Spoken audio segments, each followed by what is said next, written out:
bongo totondi bino koyeba ete boza vraiment belebele lisusu mpona kolanda masolo toyeli bino mokolo ya lelo liboke yango eza na mwa pilipili mpe tokoyeba na kotia mpe mwa mai mokie pilipili mpona kotelisa bakadia pemba misu mais mai wana eza mpona esukola misu ya baye oyo nyonso basotenaka mboka na biso kongo tolobi bomoni tobandi na image na ye nani ye moko ya bayi politike oyo wapi ayebaka na kosalela mosala na ye na ngambo ya UDPS parti oyo ebaki na kobundela vraiment démocratie na mboka na biso lelo oyo bayebi na koatteindre vraiment objectif na bango lelo oyo baza na pouvoir mais moko ye bacadre azali président n'est-ce pas ya ligue de jeunes na koto ya lukunga ya UDPS toza na ye awa toyoki nungunungu esi etamboli na bareseau sociaux ndenge mikolo ekoma kaka boye moto akosola ndenge aza boye akosola ikutu abeli tiber toyebi te nungunungu yango bakolobaka contre eza nini nde eloko toluki na lombangu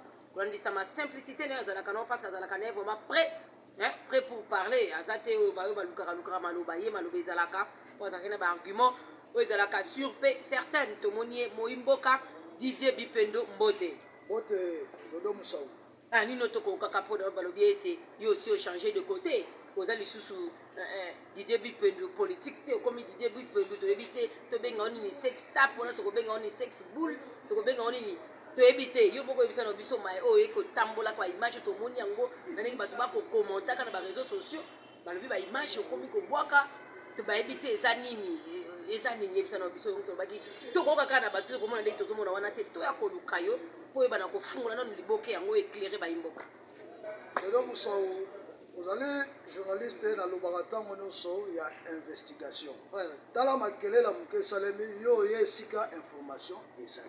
Très bien. Voilà pourquoi nabengaka yo journaliste ya investigation bato bayebi ke UDPS eza kombo makasi bakoataki yango ndenge nini bakoataki yango na bafervent d'esprit bato baosala mosala bato baza sur terrain nga aza l'homme du terrain nga naza parmi bato oyo bacreye ligue des jeunes na kati ya clandestinité lelo bato misusu bazowelela ligue des jeunes bazolinga neti ondire bakomisa ligue des jeunes lokolo ondire fonds de commerce mais ceux-là qui ont créé la ligue des jeunes toza vivant natangi pati tumu natangi président Baruti président Pindi na ngai moko les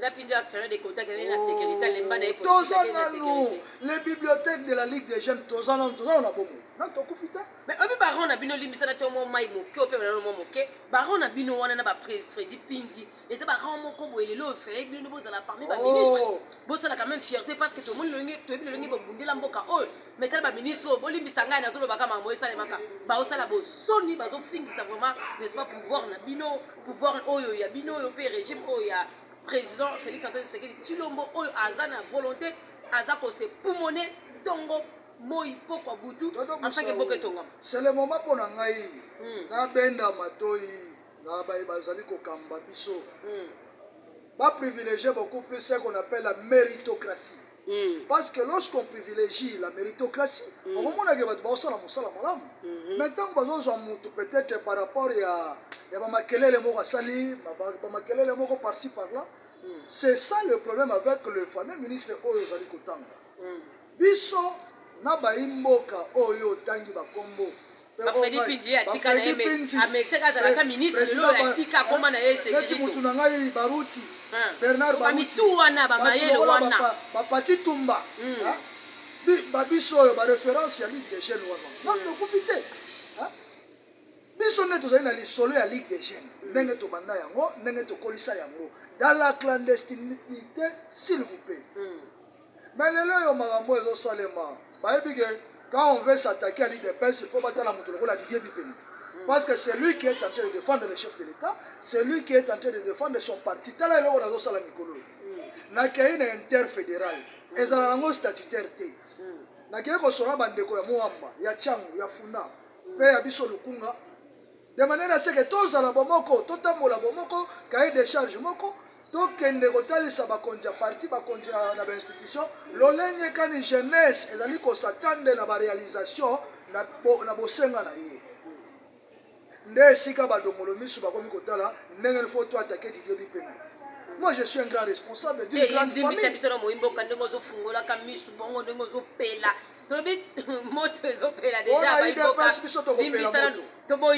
Mais yebisa biso non ba image on a tokene pa itozo ngape pa ina cha ota mwa pilipili mwa mokeswa yo non mwandam ba image to komona ka wana oto yoki na oto yoka to komona ka etamboli sina page na yo te lolenge nini yo aussi otie yango yo skola oteki ba image wana ezala kipona nini po etikete no banite to tombola pe ata quelque part pe sexe bien que mnoto pas la ka sexe yango muto ko baza innocent ya sexe azaki mais tolobi na ndenge bato bazwelaka yo bazokama balobi ete boni yo okopiblie mpo na lolenge na yo toyebeli o moto ya mayele moto ya bwani ya makasi ndenge na meme yakona olobaka vraimen oza na motu moko bien fait ya que lelo banome yo ata ministre en tout cas okolakisa de quoi oza capable mpe okosoutenir mokonzi ya mboka okotombola okoyeba mana ba un plus okoyeba na un plus okotia mpe komema babrike ebele oyo ekosala nini econtribue na construction ya mboka bayebisano baimboka boni okoki kotia baimage wana Dodo Moussao, journaliste Makassi, un grand responsable d'un grand parti politique, un grand responsable d'une grande famille avec des enfants que Dieu m'a donné. Est-ce que moi, je n'ai pas ça makambo oyo batu bazali koluka kopesa nga image? Non. Je vous dis que il y a une façon biaisée na moto na pesi confiance. Non.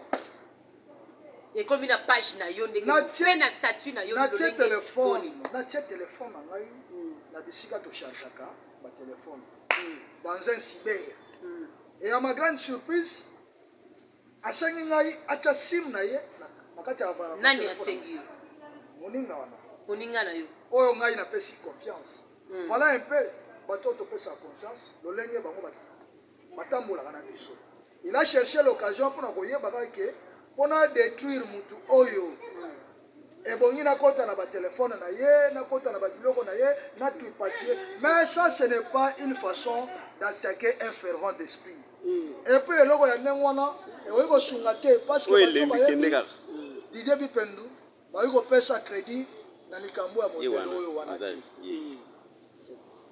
donc Didier Bipendu reste toujours droit dans ses bottes mpona kodéfendre oyo ezali parti na ye na makambo etali peut-être musala oyo intérêt nini ye akozwa kaka mais intérêt nini lelo oyo ntango tozolobaki baministre badongolo misu oyo topesa confiance bazali kodétruire vision ya chef de l'état mais bayebi que cette fois-ci mokonzi ya mboka akopesa banani confiance akopesa bana mboka et puis baoyo bazali bafils maison parce que nous sommes la crème intellectuelle. C'est que oya sali ba jeu wana ya kozo ba image wana ko publier na compte no aza rwandais to pe aza tutsi to pe aza non nous avons des gens les ennemis du Congo Dodo Moussao les ennemis du Congo c'est un Congolais.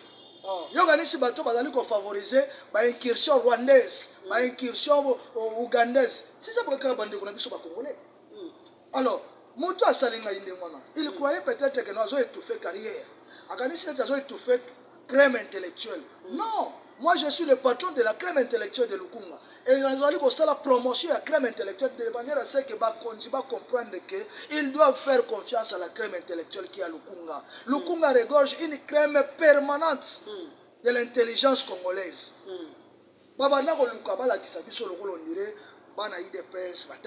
Non, moi je suis témoin oculaire de la crème intellectuelle. Oh, ils allaient kosala musala ya makasi. La crème intellectuelle, on voit qu'il peut moi bord. Pas.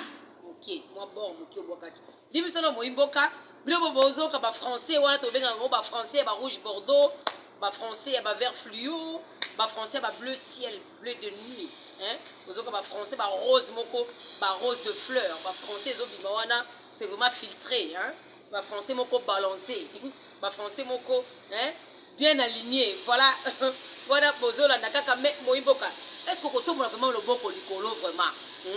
Tout le monde a le bon colicolo, le bas, que, le bas, solo, que, yonde mutu, au teki babilo, kouanate, yebisa no baïboka, tout le monde a le bon colicolo, tala bango, le bas vraiment, bosolo na bosolo que yo ne bosala ki biloko na la Dodo Moussa par respect et par notion de redevabilité envers bato balandaranga. C'est pourquoi on va s'en confiance. C'est pourquoi je n'ai pas hésité quand j'ai reçu votre appel. J'ai dit que non, d'ailleurs c'est mieux. De manière à ce que nous communiquer avec la grande majorité de la poste à Koyoka pour comprendre ce qui s'est passé aujourd'hui. Très bien. Ce qu'on a nous pour laver, on va si basion, on va dire, on va ça la confiance. Moi, il va s'en qui daka mbang. Nous sommes côté la vie. Ah, na yépé du début pen. Na du début pen. Moi ni, et ben na moment oyo nangonga oyo. J'ose croire. Déjà ba perdre moi le comment ba mso ba coller là. Pour te ébélé qu'on est à beaucoup ça la confiance à contact na yo. Mais à limite que comment on a bilo comment ko boy. Ata la boy lo ko ngo esalemi. O ko lo bala bango ni pona o conseil bango parce que belé baza abattu. Ba o ya yo. Ndenge ba yebeli niveau na yo. Peut-être que ndenge ba zweleli image wana na ba commentaire na yo salema. Peut-être bazala ki baza déjà abattu. Yo ko bisa bango nini pona o conseil na bango soulager bango. Non, d'abord pour honneur à mes enfants. D'abord, je demande pardon de ce qui s'est passé par les ennemis qui n'aiment pas le changement et la montée en puissance qu'on a appelé Sarabana. Et pour la bande de Konanga, surtout ils doivent comprendre que c'était une occasion pour vous de comprendre qui sont réellement avec nous. Parce que quand un fils maison, Azali s'attaquer à un fils maison, allez-y comprendre qu'il y a des gens qui jouent contre courant. Parce que la Bible déclare qu'une nation divisée contre lui-même ne peut pas exister. Voilà. Mais comment expliquer les Camerounais qu'on a eu fond de commerce? Ça, ce n'est pas normal. Non, c'est au moins bakambi misusu. Oyo bazanyi oto bengaka na lopoto fond de commerce politique dans le marché. Alors bakozala à tout moment qu'on récupère babiloko moko boye oyo des fois a éviter que egoiko sopaye. Parce que lorsque vous voulez vous attaquer à un fervent, à un animal engagé dans la politique, vous devrez être outillé. Vous devrez être c'est que les barreaux attaquent bazana ba outillage. Non, bazana ba outillage. Ils savent que l'animal est politique et puis blindé.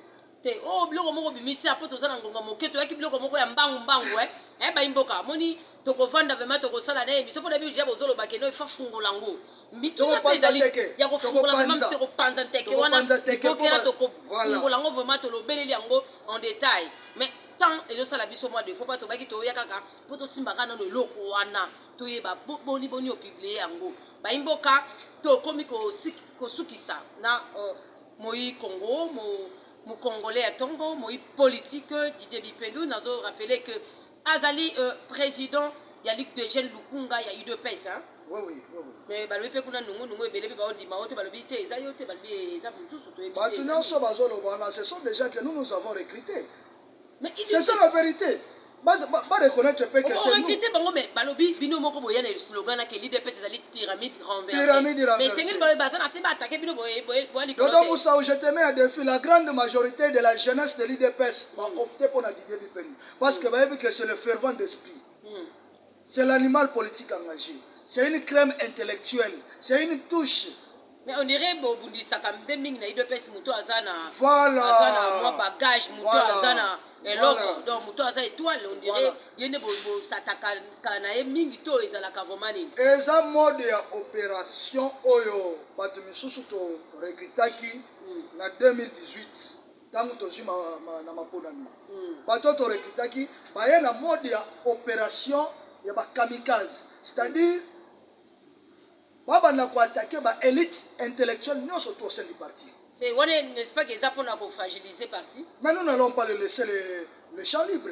Voilà la raison d'être pour nous, la Katia Front, pour nous riposter avec toute l'énergie dans l'attaque à modèle.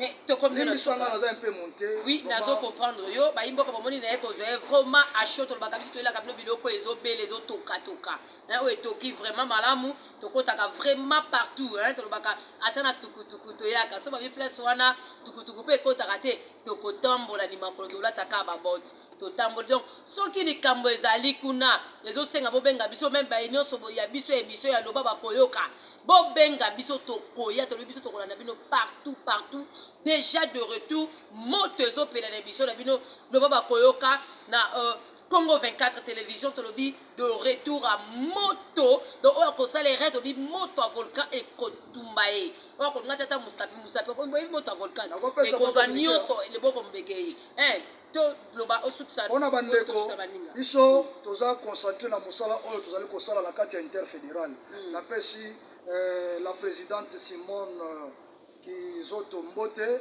présidente Meta na Changu Mbote Mete Simone na Moamba Mbote napesi le président Boni yo pe ya yo ya mwana napesi pe oyo ya ngai ndeko na funa kombata ya tongo opesa pe le bourgmestre Makesi bambote na yo ya mwana tokutana dimanche oyo mpona grand masolo oyo tokobeta na kati ya interfédéral ya bino ya mwana ndeko Didier Bipemi. Très bien, Baimboka bomoni tokobi na suka yewana kei tomoni déjà komi monter pour mamamususu faut pas kolinga koloba ndenge esengeli eza bongo. En tout cas tozala motema malamu. Tokozongela pe ndeko Bipemi parce que lobaka malamu ya nolaka pe malamu na mitunda na biso kolandisa manungu eza na kati ya UDPS. Ekomi ba pro ya tel nini ekolekaka na kati ya UDPS parti oyo n'est-ce pas ebundeli démocratie PSV yango parti oyo za ko travailler pour la restauration et un état de droit tozomona yango oyo lolenge mokonzi ya mboka aza ko répondre aux besoins ya baimboka tozomona yango balobi soki ozoboya yango c'est que ozaka mutema mabe tozomona ba réalisation ba projet tozomona makambo ebele bana bazotanga bana bisusu balobi depuis abota matkala okota na classe te mwana ya 8 ans de l'eau azotanga ayi pele bakomaka ezosala vraiment plaisir makasi balobi so mutu azosala ta musala malamu to encourager pour que asala pe yebele en tout cas to soutenir mokonzi mboka parce que epazani kaka fonctionnaire mais na tête ya l'état na tête ya république donc c'est à dire que il travaille azala mandat na ye nzamba kosala grâce deuxième mandat pe azui alors ce n'est pas que biso tofana tokanga maboko totika ye moko asala biso to mettre la main dans la pâte elongo na mokonzi mboka si seulement nous avons l'amour de notre pays to bana ko soutenir ye elongo to bana ko tombola mboka na biso to reconstruire yango parce que ezala qui vraiment détruit to reconstruire mboka na biso Congo to rebâtir yango kozala eloko moko ya malamu to kozala pe fier n'est-ce pas na libanda mboka que notre pays est aussi bien construit mais là yo ozoko lingo sangana ba kadia pemba pona ko détruire mboka na yo to ko benga yo étranger to ko benga yo Ougandais to ko benga yo Burundais to ko benga yo Rwandais donc ba congolais to sangana pona bolamu ya mboka tolobi limemia na bino biso to salela bino kaka musala numéro yango wana ezali wana bo hésiter te pona ba ye nyonso ba ko contacter biso n'est-ce pas na WhatsApp numéro ezali 090 49 87 994 boya to beta masolo nini ezotungisa bino tolobi moto ezopela pe lisusu na Congo 24 mais bozanga te bosabone bosoutenir ka musala na biso turo nde to mettre code ou akomeka pona ko détourner akutana na code bayiboka botikala malamu na tondi bile vraiment kombo na